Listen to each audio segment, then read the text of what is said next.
So, good morning, everyone. Welcome to our town hall.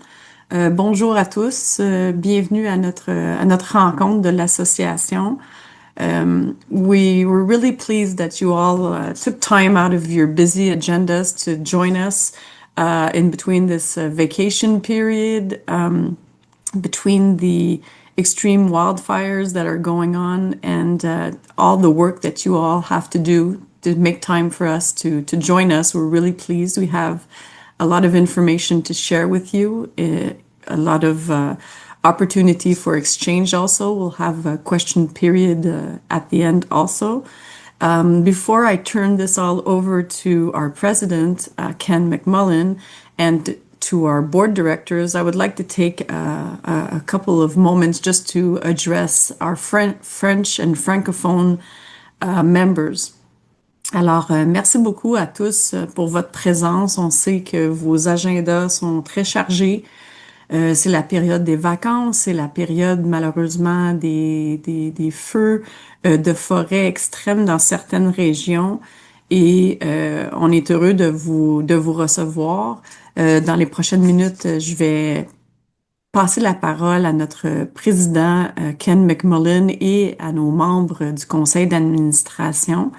Mais tout d'abord, notre superbe et super Annie, Annabelle Terrien, qui fait toujours un travail dans l'ombre extraordinaire, nous a préparé et envoyé un logiciel pour la transcription simultanée des textes en français. Alors, c'est une bonne façon de faire de l'association.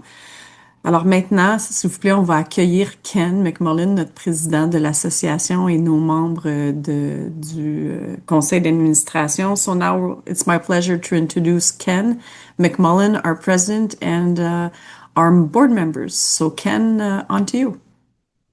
Well, thank you very much. What a pleasure it is to be with you all this morning.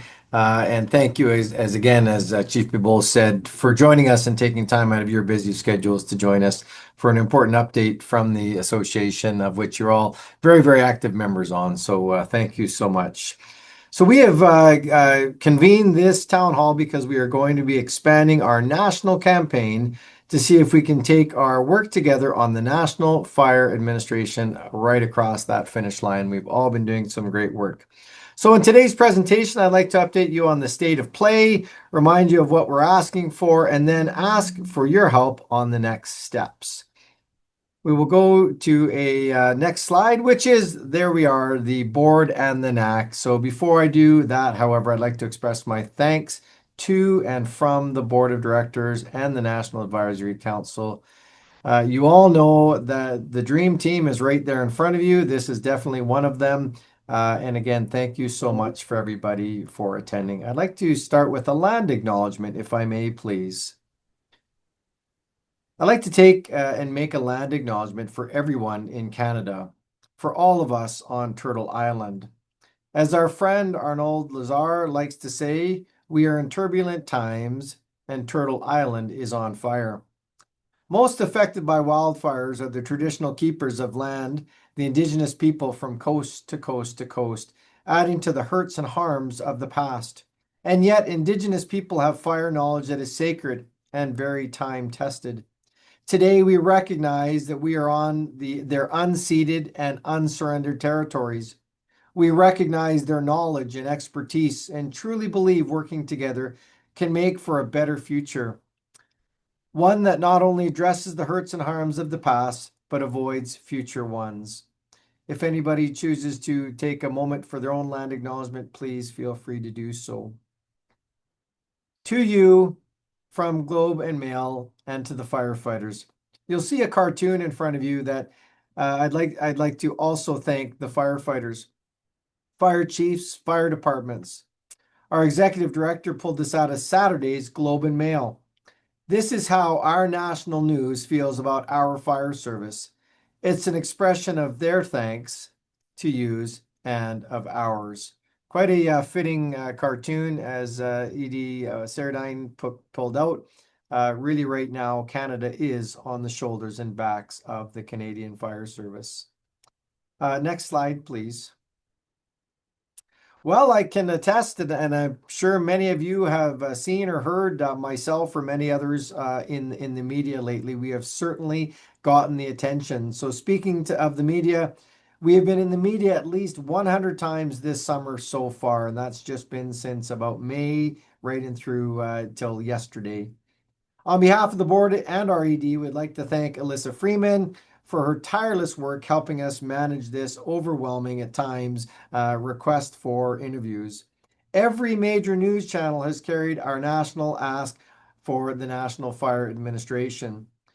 If we get a National Fire Administration, it will be parts thanks to the Globe and Mail, CBC, Global, CTV, and many, many others. After that introduction, I'd like to now turn it over to our Vice President to take it from here. Chief Carrie Martins, over to you. Thank you, Ken. Good morning, everyone. Now, whether you're a new member or an old friend, the CAFC is a member-driven organization. And when you ask for something through a resolution, committee recommendation, or strategic planning consultation, we hear you and we listen and we take your expertise, advice, and instruction very, very seriously. What interests you fascinates us. Next slide, please. You'll also likely know that CAFC focuses on issues of national and federal policy, and we stay out of your backyard and the backyards of the provinces. Next slide, please. In this regard, in 2006, almost 20 years ago now, a resolution was passed for a national fire administration. Fire chiefs predicted exactly what we are seeing today. Until recently, however, the concept of a national fire administration was theoretical. We have since refined the concept and how it could work. Next slide.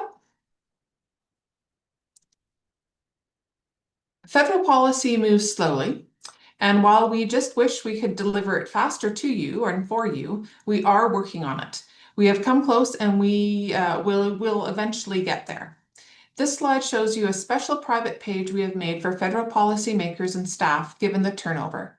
It allows them to track the conversations that we have been having. It's important that all CAFC members understand what we're asking for and how it would work. So if you'll bear with us, I'll ask Chief Jones to go over this with you. You'll see why we're doing this review a little bit later in our discussion. Before I turn it over to Greg, however, as chair of the Women Chief and Company Officers Network, I'd like to extend our deep appreciation to the Fire Service Women Ontario, British Columbia, and Central Provinces, who have all written the federal government in support of the NFA. Next. I also want you to know that the Climate Committee will be releasing guidelines for you on working with private companies. As chair, I want to thank our Climate Committee for this work, and I hope it can give you some support later this or throughout the end of this season. Greg, over to you. All right, thank you very much, Carrie, and good morning, everybody. It's great to have everybody here. What I want to talk about today is exactly about the National Fire Administration. So what do we mean by the National Fire Administration? We are referring to a coordinated office with the federal government for fire and life safety issues, which liaisons nationally between the local fire departments, the federal department, and also the provincial and territorial governments, and all of our other agencies we deal with, including non-governmental associations, the insurers, and others. Its purpose solely is to facilitate bi-directional advice, communication coordination with fire departments, which are often the authority having jurisdictions in emergencies, and also who can advise on fire and emergency implications of federal policy, proposals, and decisions. What would it do? Simply, it would connect federal departments with all other departments nationally through a coordinated office, provide policy advice during non-emergency times, and facilitate the deployment and coordination during emergent times. It would also facilitate the deployment of local firefighters from one part of the country to another and help coordinate with other bodies like insurance, humane societies, the Red Cross, amongst many others. Next slide, please. How will we ensure it doesn't get your way? By keeping you as close as possible to decision makers, line through the CFC committees, through our National Advisory Council, there is an element of watch what we wish for here. But right now, what we are seeing is worse than that problem that we may eventually have to deal with. You can see in the diagram that's in front of you right now, on one side, we have the federal departments and all the places where fire and emergency related policies are generated are on the other side. You will see the local fire departments. You also have various subject matter experts on all of our committees, and the province and territories and the national affiliate organizations. They all make up our National Advisory Council. One thing we truly have with our National Advisory Council is it is one common voice across the country from coast to coast to coast. In the middle of this diagram, you see the boundary spanning office. This might include one or more fire chiefs, liaison informally and regularly between federal governments and the fire sector infrastructure we currently have. Now, please note, we have developed as an association this model, which we were asked as part of our operational guidance to the federal government. We wanted something that we knew would be truly operational and have success, and that could be activated quickly as soon as we were given the go-ahead. However, we have been very clear with the federal government. It's not the only model that's out there. And that being said, we have provided them with the principles through our governance report for what makes an effective National Fire Administration. And we're always here as an association to meet with the federal government to continue that conversation. And as it keeps all of us together as a group, as fire chiefs, as close as possible to whatever this body ends up looking like, which is important for all of us across the country. I'll now ask Chief Whiteley to talk to you more about some other areas as well. Chief Whiteley. Hey, thanks, Greg, and good morning, everyone. There are a lot of reasons we are asking for a fire administration, as you can see on the slide, and it's not exhaustive. But I just kind of wanted to add that, the CAFC is full of subject matter experts, as well as the CAFC provides a broad spectrum of technical committees to research and provide advice and guidance on fire and life safety matters. But many times the CAFC, the provincial association, or even the local chief is being engaged late in the process, which means we are being reactive and not proactive. There needs to be a mechanism in Ottawa so that the fire service is in the front of the line in decisions and not in the back. Consider that last week in Kelowna, two wildfires were started by consumer fireworks that the federal government allows Canada to sell to consumers. I sit on the Hazardous Materials Committee, and when it got to us, it was already going down a path, and that committee had to address a lot of issues already done, which should have been addressed earlier. A national fire administration would ensure that fire chiefs are in early to stop out, counter the ridiculous logic and bureaucracy that makes this possible from the inside out. Now, not to turn this into a fire service rant, but you can't build 5 million new houses with no consideration to fire and life safety advice and the impact on emergency response. You look at federal best practices for the Housing Accelerator Fund as illustrated on the CMHC website are at cross purposes to fire and life safety. We take a look at the single egress construction, that it's ridiculous given that our population is aging and the number of climate emergencies and evacuation needs we are witnessing even in urban areas. I don't know if anybody saw, but did you see the new guidelines were released for the Hussar teams? I found out on social media, and some of the country's most prominent Hussar members weren't even aware of them. Was there any discussion or consultation with the fire service? During GR Week, we said it's easier to bring in international firefighters than to get a Hussar team from a different province to help you. I just want to thank everybody for participating in the Great Canadian Census. And the CFC's Great Canadian Census has told us that our equipment is getting older and that we don't have the money. And this is really affecting some of our smaller member departments. We need to up our security funding. Wouldn't it be more logical to put some money aside to modernize our equipment so that the nation's all hazard responders are equipped to efficiently and safely handle today's and our future emergencies. These are just some of the reasons we need a national fire administration. If it wasn't tragic, it would be comical, but it is. And Canada needs to get rid of this circumstantial amnesia. Can we go to the next slide, please? So let me tell you a little bit about the state of play. Next slide, please. And I think it's kind of obvious. We're looking, this is our wildfires in the country as of August 16th. Next slide, please. Wildfire intensity and frequency is no longer an anomaly. In the slide earlier, it's becoming our new reality in Canada. And I think that cartoon that, Tina had put up for us from the Globe and Mail is really showing the importance that the fire service is playing in our country, and that the fact that we're seeing history repeat itself from 2023. So slide 18, please.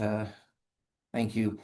So last December during town hall, we told you about a great conversation with Prime Minister Justin Trudeau. And I like just kind of add that, it started really, at our GR week. And on behalf of the NAC, I'd like to thank all the members that attended GR week. Our presence on the Hill was noted, successful, and it's important. And I hope to see you there this December as well. We asked them to set up the administration as a legacy act and not to leave the country in limbo this wildfire season. We believed it was happening, but it didn't make it over the finish line. And I'm going to pass this over now to Chief Paul Bosino to tell you the rest of the story.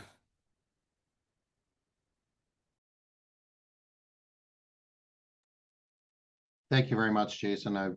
I'm sure everyone was saying, Chief, you're on mute, so I apologize for that. Leaving nothing to chance, we, the CFC, started to write all candidates in the hope that if they were to get in during the election period, it would be the top of the list, the National Fire Administration. We were in touch with campaign managers, and including, thanks to Chief Whiteley, specifically the Liberal campaign managers. We were asked for information. We were going to have a meeting. The then candidate, Mark Carney, obviously won the bid and was forced into an election, and of course, a tariff war, which we all saw. But the CAFC was very proactive. We retained Suma Strategies as well as Alyssa Freeman, as President McMullen spoke about, to make sure that we weren't missing anything. We knew that this had to be a full court press and that it was an all-in approach. We did a call to action for all candidates. Once the election was won by Prime Minister Carney, we wrote the Prime Minister's office again. The responses were received, acknowledging the letter, referring it to Minister Olszewski and Minister Hodgson. Then the fires broke out in Manitoba, Saskatchewan, and we knew we couldn't wait. We asked for an emergency meeting with the staff for Minister Olszewski. Then there was, of course, the emergency debate. Many of you may have seen it. This was the first time that many MPs were ever in the House, especially in such a topic. We observed the Prime Minister's penchant for uniting the premiers and national building projects. And with thanks to the National Advisory Council, most provinces and territories wrote their premiers to ask them to support the fire administration. Sorry, next slide, please. This is just an indication for the support that was listed on, sorry, if you can go back to one slide, Annabelle, sorry. I did carry over into the discussion there, but the information that's contained on this slide is available to everyone as well for the PowerPoints later, but it gives a depiction of what has taken place. Next slide, please. If you want to see power players in action, hats off to the presidents and boards of the provincial and territorial associations. NAC members, truly, you are the giants on whose shoulders the CFC stands. Thank you for your vision and enlightened self-interest, your unity and love for the country and fire sector. Special thanks to MAFC President, who began the chat. Reaction with a letter to the Council of the Federation co-chair, Wab Canoe, as well as OAFC President Rob Grimwood, who was invited by the chair, Ontario Premier Rob Ford, and who went to bat for us, speaking specifically to the needs of the Ontario Fire Service, but also to the initiative of the National Fire Administration. Likely the only fire chief at the meeting was Rob Grimwood. The fire service women also stepped up to bat with carefully created letters. We can't thank them enough. Next slide, please. The Council of the Federation Premiers took place in July, and our ask was tabled, mentioned in day one press release, and referred to the Minister of Emergency Management. We're asking for one of two things: A, support; B, feedback. Okay, so we asked our friends, we asked the NAC, we asked the premiers, we asked the MPs, but we're not there yet. We have another card to play. Chief Uzelac intended to be here to speak to you about it, but has been called away, as many of you can truly understand, given the uniqueness of what our daily encounters are in the fire sector. So I'm going to pass this over to our Executive Director, Dr. Tina Saradine, to tell you more about it. Thank you, Chief Boissonneau. So it's your turn. And I guess the question is, how much do you want this? Because we're going to need all hands on deck. So success has many mothers and fathers, doesn't have any wallflowers. So that's our next card. So I'm going to start off with something you probably heard about on the next slide. There was a motion tabled by MP Gord Johns in the House of Commons. And he is from Courtenay, Alberta in British Columbia, but you don't have to be from Courtenay, Alberta to know of Gord Johns, because you might remember that he really helped push the doubling of the volunteer firefighter tax credit that happened in 2024 over the finish line. And that's because he took it up as a private member and used the ability to excite people from all parties and all communities on this topic. It was pretty easy to do because it's easy to love volunteer firefighters. But if you think back to how did we collectively manage to double the volunteer firefighter tax credit, involved a few things. Certainly involved the board and Alyssa Freeman talking about the importance of volunteer firefighters in the media. The beautiful work that the volunteer firefighters do speaks for itself. The unfortunate circumstance made the environment ripe. And then there was this idea that a petition would be launched. And the effect of launching a petition is to engage communities in all parts of the country. And we're going to use a similar strategy to help encourage all parts of the country to stand behind us on the idea of a national fire administration. So right after the emergency debate, MP Gord Johns tabled the following motion in the House of Commons. And I hope you can read it, but if you can't read it on this particular slide, like Chief Boissonneau said, the slides will be available to you, and you've probably also seen it on our website. And essentially, his motion asks for a national fire administration and presents the logic that you have been writing about in your letters or that you've heard the board talk about this morning. So if you go to the next slide, please, Annabelle. So again, we're going to launch a petition asking the federal government to install a national fire administration. And the way petitions are written, you have various bulleted statements. I'm not going to read them all to you. I think you know what they convey. And so the petition is a little long, so there's another slide. Describing the logic of the request for National Fire Administration, and then asking people to sign that petition. So now how is this going to work? I think we can go to the next slide. There are two petitions, okay? One is the paper petition, and one is the electronic petition.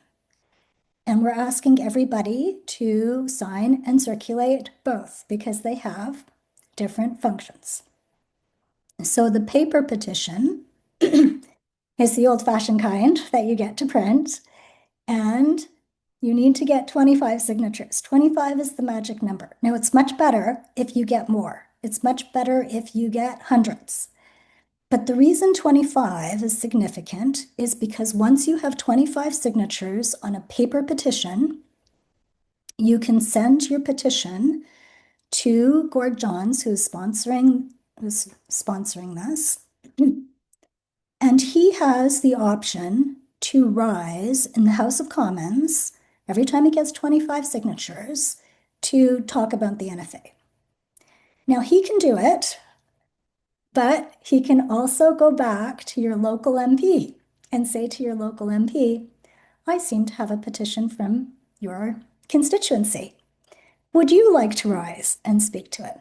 And generally, MPs like to represent their community and speak to it. Now, the beauty of this strategy is if you are in a situation where you don't have the freedom or the ability to rise on political issues, you don't have to.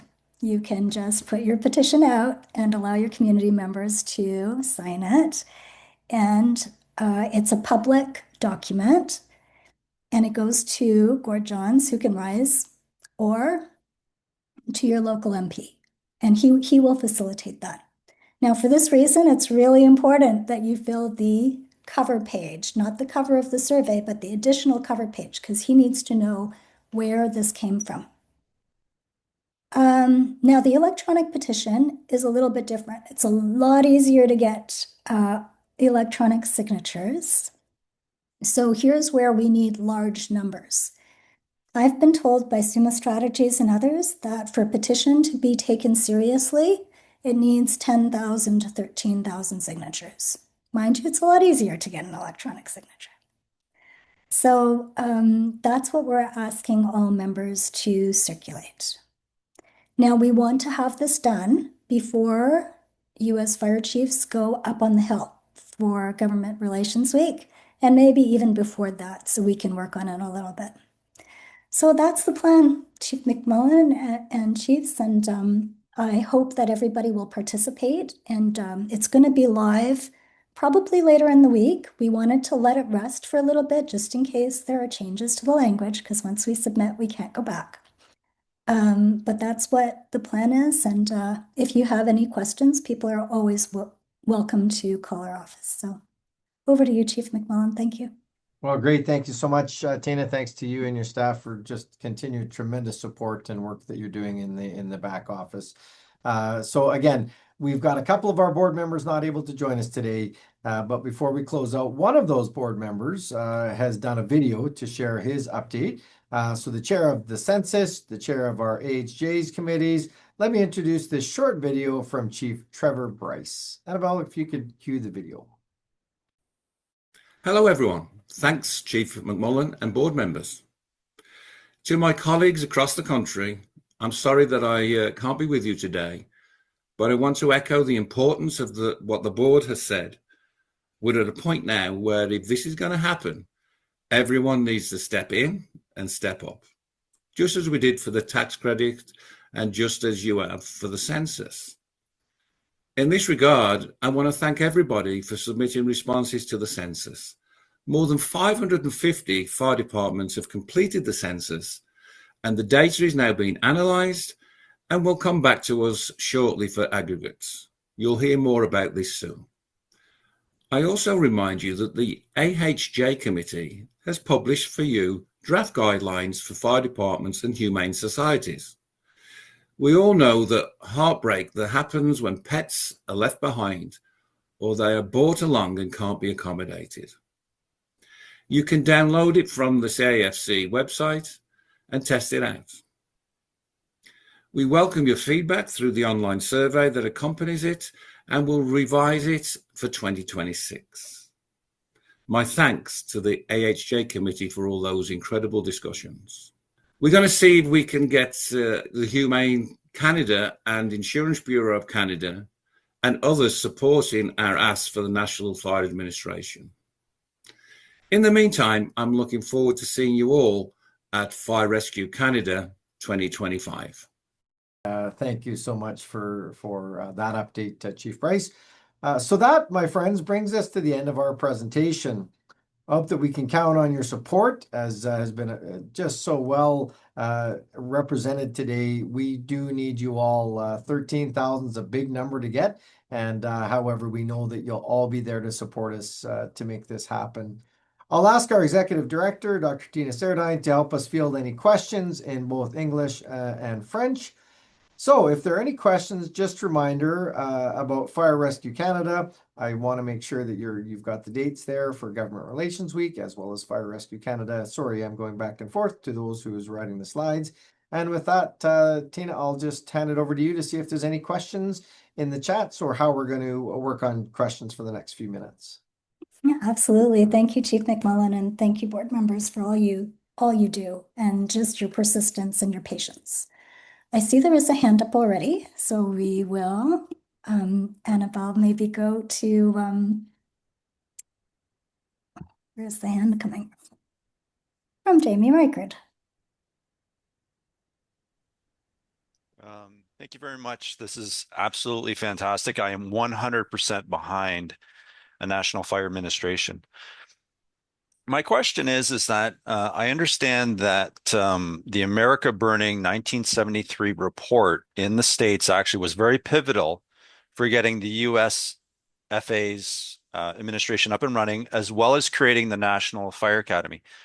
Would it be worth actually cross-referencing this or actually having an individual that actually was behind maybe the impetus of that, Dr. Burton Clark, to kind of help us champion such a administration here in Canada? Chief McMullen, do you want to take that or do you want me to take it? Why don't you start and then I'll support. I know you and I are both very close to the issue. So go ahead, Tina, and I'll supplement where I have to. Okay, well, first of all, everybody, Jamie, thank you. Yes, absolutely yes. And in fact, the board of directors has been very, very specific and thoughtful. Like Chief Martin said, in 2006, when this was a resolution, it was largely a theoretical idea. And then it was actually Alyssa Freeman who said, you know what, you're not ready. You have to get your technical stuff in line. You've got to do the background work and make sure that all the details are lined up. So if you get a lot of questions, it holds water. And we took that advice really seriously, and that's what gave rise to the governance committee. Now, once we put together the governance report, we had Dr. Lori Moore Merrill from the US Fire Administration at the time take a look at it. And she said exactly what Jamie said. She said, you need to go into the America Burning report. And she very kindly brought a copy to Canada, which I have behind me. And we really looked at how that report was structured and what it said and used that very much as a basis. So if you read America Burning, and I know Jamie has, and for others, if you haven't, it's a very powerful read, and you can understand why it worked. They talk about various case studies and various issues, and they brought all the data to bear, and they put it in one report. So the very short answer in my long-winded way is that we have used it and we continue to use it. Now the question is, well, Canada's been burning. So you probably remember the Hill Times piece that preceded us in Government Relations Week 2023 or 2024, was on the front page of the Hill Times, and the editor said, Canada's burning, a burning platform for National Fire Administration. And it's not actually clear to us why, given the circumstances, we're not quite over the finish line, because there's a lot of the same conditions that we recreated. Maybe the difference with America Burning, though, was that the president at the time commissioned the report. So there is a little bit of a difference in the context, if I remember that correctly, that it was kind of a report that was written for an audience that was waiting for it. But it's such a good observation, Jamie, and thanks for asking the question and giving us the chance to talk about it. Thank you. There is another question, Chief McMullen, from Michael Seth. Absolutely. Could I just add one thing, Tina, and then Chief Seth, I'll go to you in just a moment. I think it's just important. I get asked all the time, and I know there's a lot of connection between National Fire Administration and wildfire. It's really important to be reminded that wildfire is one, although a very important one today because it's top of mind across the country.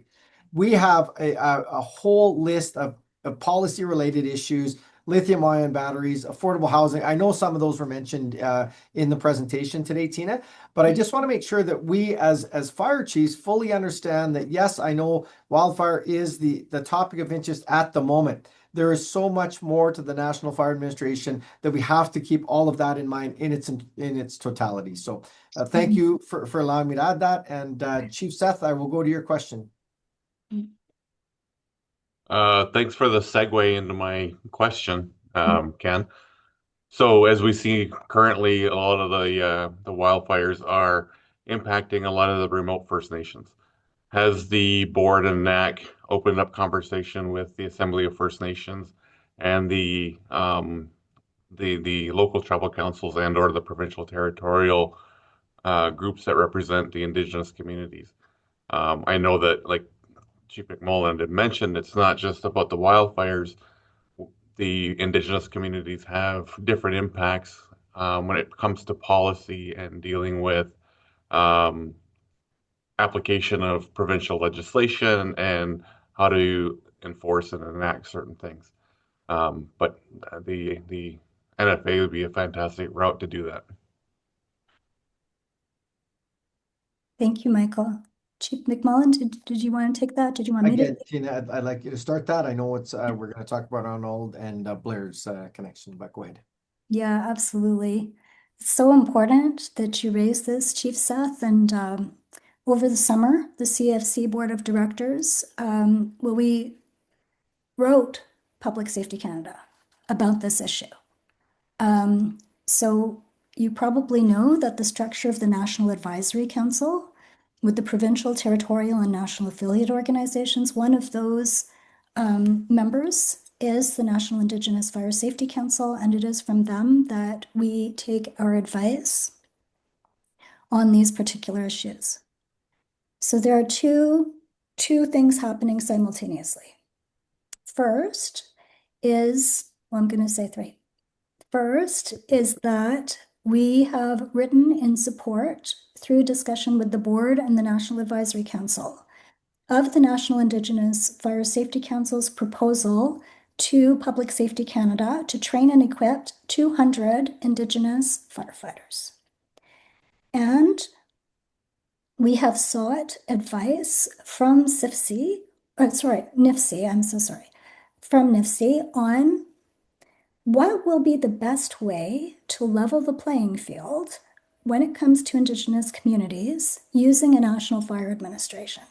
So you're going to notice in the diagram that Chief Jones spoke to that there is a special box looking at a more in-depth connection to Indigenous communities and the infrastructure around fire and the way Indigenous services are organized and delivered. And I know that there are a number of recommendations that NIFC has made around that.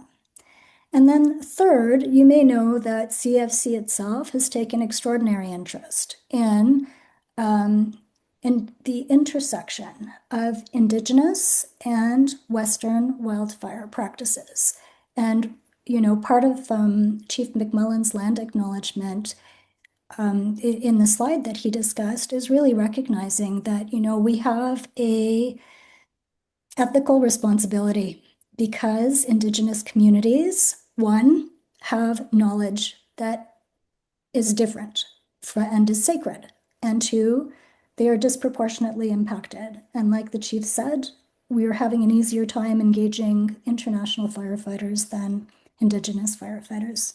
So I hope that those answer your questions, and we're always open to advice, Michael, and you know that. So thank you very much. And Chief McMullen, I'll turn it back to you. Thanks. Yeah, no, thank you. Appreciate the question, Michael, Chief Seth. We've certainly had our conversations and we'll continue to have our conversations on making sure that we are supporting all of Canadians and in particular some of those groups that you referred to. Tina, there's a couple of questions in the chat, and maybe I'll just jump there for a moment. And Annabelle, thanks for doing those. So on the first one, it does say, are provincial fire chief associations on board and will be part of the upcoming petition efforts and public communications? It will be easier for municipal level to push in provincial associations, make public statements. So, Chief Whiteley, I'm going to put you on the spot only as the chair of the NAC. I think I know the answer to that, but I just want to get it from your perspective, please, sir. Yeah, so the members of the NAC have been really involved in this process for quite a while. As you could see with the letter writing process, just a month and a half ago, most of the NAC members were able to provide a letter to the provincial representatives. We've got stuff pushed at the premier's meeting. And I'm sure because each member is a member of the provincial association, that they're going to be bringing this forward to the provincial association to push forward and hopefully get support that way. Thank you for that. And then maybe, Tina, if you could just add to that, can you remind me, we have a number of letters of support from provinces and territories. I know you already said that, but maybe even mention, if you didn't already, some of the other external groups that have supported us as well. Yeah, absolutely. And thank you. Thanks for the question and giving us the opportunity. And yeah, there were letters, and in fact, Ria has posted them for you from every province. Okay, and I don't want I don't want to make those that weren't able to feel badly, because I know that this is wildfire season. There was a lot of stuff going on. So most of the provinces were able to submit letters.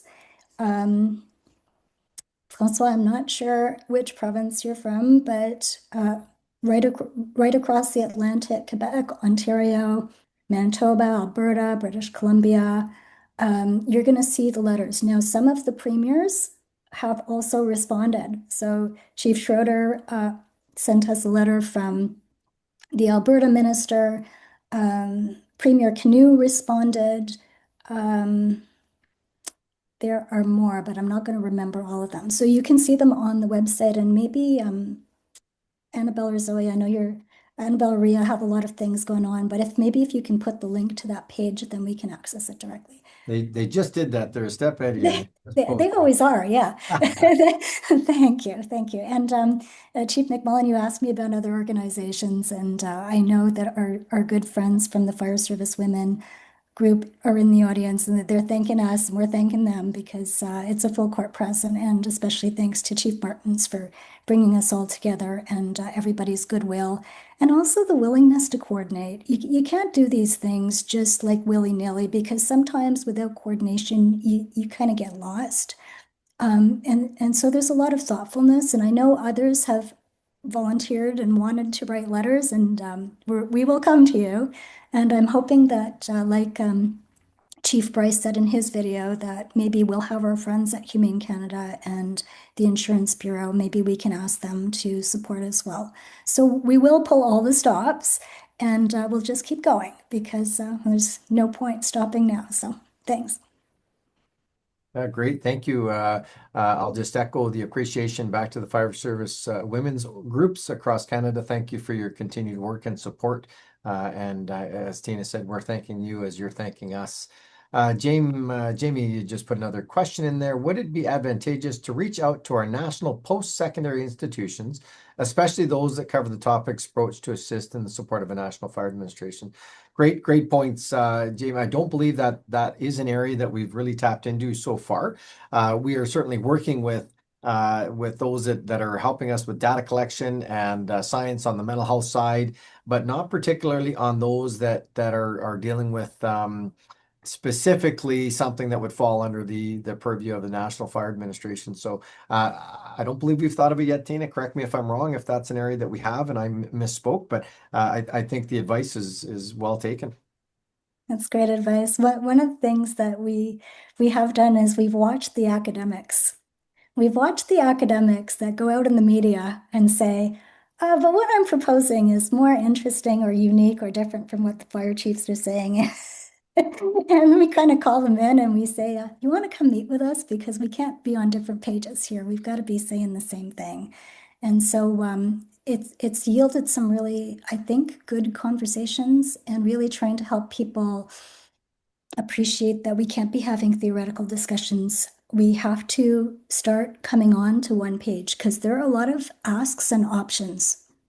And what we try to say respectfully is unless you've lived and breathed this and you've walked it, it's very different when the temperature is way higher than in the tower. So your point's well taken. And they do have a lot of influence, and that's what we're really trying to bridge the gap between knowledge and practice. I'm going to just give it another shout out there to see if anybody has any more questions, any hands up, if there are any comments or questions. And as we do that, I will just again in the last few moments say what a sincere thank you and an honor it has been to continue to represent this board of directors and the National Advisory Council. To all of the staff, thank you for your tremendous work and ongoing efforts to ensure that all of our issues remain top of mind. And although politicians may have taken a bit of a break in the summer, our issues have not taken a break. The fires have not taken a break, and we continue to advocate in all areas that we can. Let's hope that next year we are not having this repeated conversation. Let's hope that the amnesia gets cured, that we're not talking in January about what we should be dealing with in July. Would be my closing comments there. Tina, I'll turn it over to you for any last comments and wish everybody a great day after your closing. Thank you. Thank you, Chief McMullen. We all just want to thank you very much for all you do and all the odd hour interviews and responses you give. And to each of the board members, we can't thank you enough. And my team, thank you as well. And audience members, we can't keep thanking you. And I think, Ken, you'll thank us again, right? You'll thank the members again because we truly mean it and can't do it without you. Thank you. Absolutely. Well, with that, I will close and just say thank you one more time. There was up to about 50 people at one point here. Those are 50 very engaged individuals. So thank you for being here and giving us your time. We look forward to seeing you in Winnipeg in September. We once again, I'll repeat what Chief Whiteley said. Look forward to seeing you at GR Week, which dates are set, and we'll be seeing you in December. And until then, please stay safe. Our thoughts are with all of you that are currently battling wildfires in your provinces and territories. I know some of you are personally impacted by some of these events, so our thoughts are with you. You're always in our thoughts and prayers. And with that, please stay safe. Enjoy the rest of your day wherever you are in this wonderful country of ours. And until then, we will talk again soon. Thank you. Thank you.